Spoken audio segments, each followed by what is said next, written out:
Halo pemirsa GPR TV dari Sabang sampai Merauke, dari Miangas hingga Pulau Rote.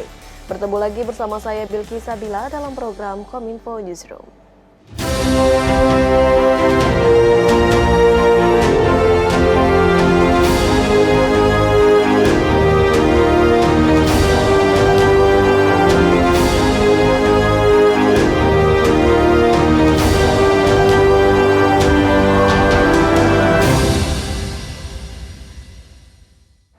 Inilah Kominfo Newsroom selengkapnya. Pemirsa, Kementerian Komunikasi dan Informatika terus galakan penanganan judi online. Menkominfo Budi Aris Setiadi menyebut sejak tahun 2018, Kominfo telah memblokir sebanyak 846.000 konten digital yang mengandung muatan perjudian online di Indonesia. Menteri Komunikasi dan Informatika Budi Aris Setiadi dalam konferensi persnya menyampaikan hingga saat ini pihaknya terus mengambil langkah tegas dalam menangani persebaran konten judi online yang marak di masyarakat. Salah satu langkah yang diambil adalah dengan melakukan pemutusan akses terhadap 846.047 konten perjudian online di website dan platform media sosial terhitung sejak tahun 2018 hingga 19 Juli 2023. Pemutusan akses tersebut juga mengacu pada Peraturan Menteri Nomor 5 Tahun 2020 tentang penyelenggara sistem elektronik lingkup privat dan peraturan perubahannya khususnya Pasal 13 mengenai kewajiban pemutusan akses terhadap informasi elektronik dan dokumen elektronik yang dilarang, serta Pasal 15 mengenai ketentuan waktu serta prosedur pemutusan akses konten yang melanggar peraturan perundang-undangan. Menkominfo juga mengungkapkan pemutusan akses tersebut juga dilakukan berdasarkan hasil temuan patroli cyber, laporan dari masyarakat, dan laporan instansi pemerintah atas penemuan konten yang memiliki unsur perjudian. Kedepannya, Kominfo juga akan terus melakukan pemantauan serta melakukan koordinasi dengan aparat penegak hukum dalam memberantas penyebaran konten perjudian online. Ia juga mengimbau kepada masyarakat agar dapat secara konsisten melaporkan perjudian online yang ditemukan. Kementerian Kominfo akan terus melakukan pemantauan dan pemutusan akses terhadap segala bentuk penyebaran konten perjudian online serta melakukan koordinasi dengan aparat penegak hukum.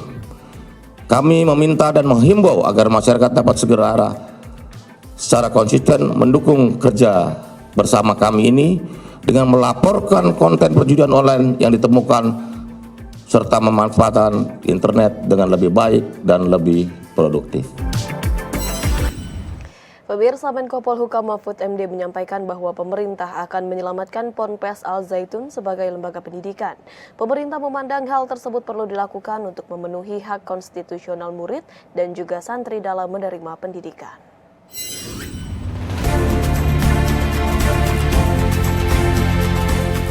Menteri Koordinator Bidang Politik Hukum dan Keamanan atau Menko Polhukam Mahfud MD menekankan pemerintah akan membina dan mengembangkan lembaga pendidikan Al Zaitun untuk memenuhi hak konstitusional murid dan juga santri dalam memilih dan menerima pendidikan. Menurut Mahfud, pemerintah memandang Al Zaitun sebagai suatu lembaga pendidikan yang memiliki produk yang sangat bagus dengan murid dan santri yang pintar, sehingga pemerintah akan menyelamatkan Al Zaitun sebagai lembaga pendidikan. Pemerintah berketetapan tidak akan menutup lembaga pendidikan apapun. Akan kita terus bina, akan kita kembangkan sesuai dengan hak konstitusional.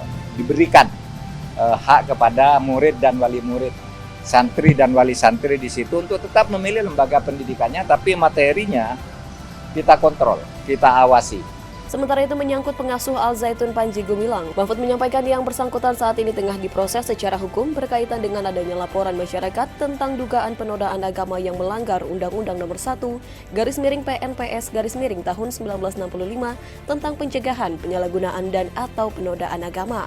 Demi ketertiban, pemerintah juga melaporkan dugaan pencucian uang terkait kekayaan Yayasan Al Zaitun dengan memblokir sebanyak 145 rekening dari 256 rekening pribadi, ditambah sejumlah rekening lain, beberapa yayasan yang mencapai 367 rekening secara keseluruhan. Adapun terkait proses hukum, Mahfud MD menegaskan untuk tidak boleh dilakukan secara terburu-buru karena yang terpenting menurutnya sudah ada surat pemberitahuan dimulainya penyidikan dengan menyebut inisial pelaku. Sedangkan terkait keamanan, Mahfud MD juga menjelaskan sudah ditangani oleh Gubernur Jawa Barat bersama dengan aparat keamanan yang bertugas.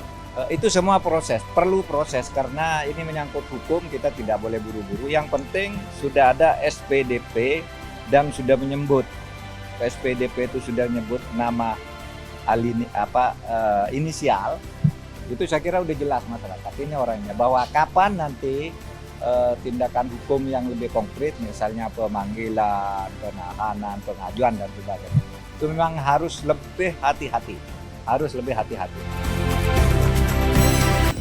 Pemirsa, menanggapi maraknya kasus bullying di kalangan calon dokter spesialis di dalam negeri, Kementerian Kesehatan membuat website dan hotline bagi para korban bullying di Rumah Sakit Vertikal Kemenkes.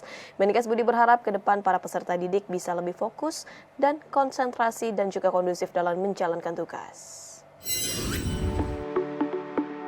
Sistem pendidikan kedokteran di Indonesia masih memiliki sejumlah kelemahan, terutamanya untuk pendidikan dokter spesialis. Selain biaya pendidikan yang terhitung mahal, calon dokter juga harus menghadapi masalah perundungan atau bullying.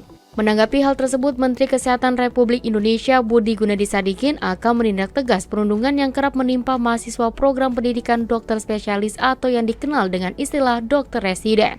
Kementerian Kesehatan Republik Indonesia juga telah membuat website dan hotline bagi para korban perundungan. Bagi para korban bullying di Rumah Sakit Vertikal Kemenkes bisa melaporkan kasus yang mereka alami di situs yang disediakan. Nanti kita akan ada website, ditunjukin sedikit ya. Semua yang merasa terganggu, seperti yang tadi saya sebutkan, atau yang melihat ada sahabatnya diganggu, atau ini orang tuanya merasa anaknya jadi terganggu, boleh masukin. Ya. Ini akan langsung masuk ke Inspektur Jenderal, jadi nggak akan lewat rumah sakit lagi.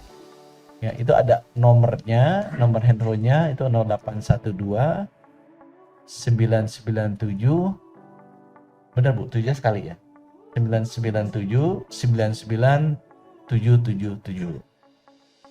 Kemudian juga ada ini ya, websitenya namanya www.perundungan.kemkes.go.id. Ya, nanti bisa masuk teman-teman di sini. Kita ada 2 opsi. Kalau berani ngasih nama sama NIK, ya saya akan bilang bahwa ini hanya masuk ke tempat Inspektur Jenderal Kementerian Kesehatan. Ya. Menkes Budi menambahkan, adapun hukuman bagi pelaku bullying akan ada 3 tingkatan, yakni berupa teguran tertulis baik untuk staf pengajar, senior, ataupun direktur utama rumah sakit. Sementara itu, untuk hukuman sedang adalah skor selama 3 bulan, penghentian tugas berlaku untuk mahasiswa, pengajar, maupun direktur. Sedangkan untuk hukuman berat, jika pelaku PNS Kemenkes RI, maka selama 12 bulan diturunkan 1 tingkat di bawahnya dan dibebaskan dari jabatan dan status kepegawaian.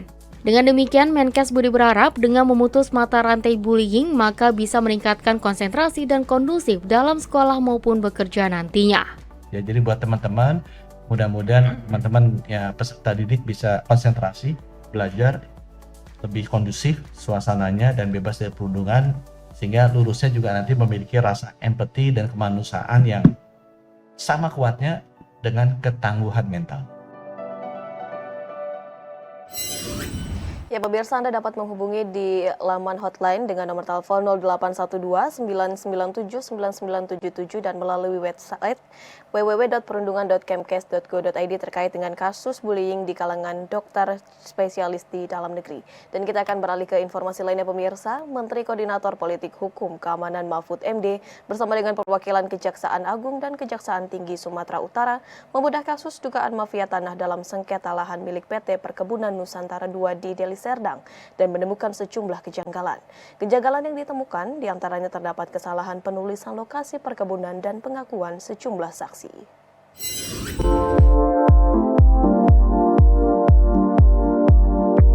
Menteri Koordinator Bidang Politik Hukum dan Keamanan Mahfud MD bersama dengan perwakilan Kejaksaan Agung dan Kejaksaan Tinggi Sumatera Utara membedah kasus dugaan mafia tanah dalam sengketa lahan seluas 464 hektar milik PT Perkebunan Nusantara II di Deli Serdang, Sumatera Utara. Bedah kasus itu dilakukan sebagai komitmen pemerintah untuk mempertahankan aset negara sebagaimana arahan Presiden Joko Widodo. Kasus tersebut bermula dari gugatan perdata dari masyarakat yang berjumlah 234 orang terkait dengan status kepemilikan lahan PT PN II di Deli Serdang.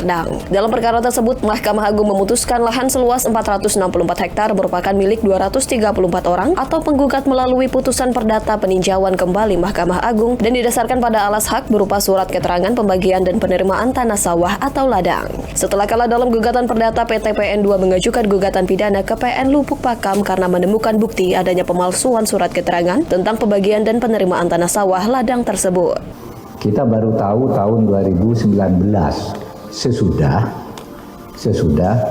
para penggugat berjumlah 234 orang itu minta eksekusi.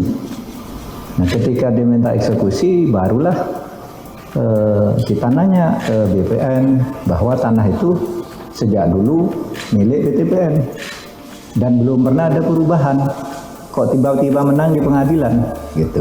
Mahfud MD menyampaikan dalam kasus dugaan yang dilakukannya ditemukan sejumlah kejanggalan. Di antaranya terdapat kesalahan penulisan lokasi perkebunan dan dalam persidangan para saksi dan terdakwa mengakui bahwa tidak pernah memiliki tanah dan tidak pernah melihat aslinya.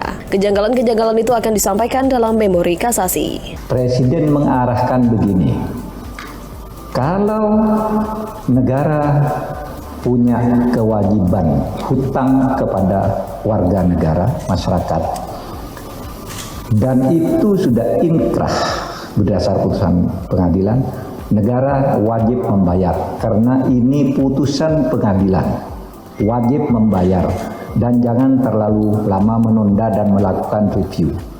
Tapi sebelum membayar harus dicari semua celah untuk melakukan upaya hukum karena ini tanah negara.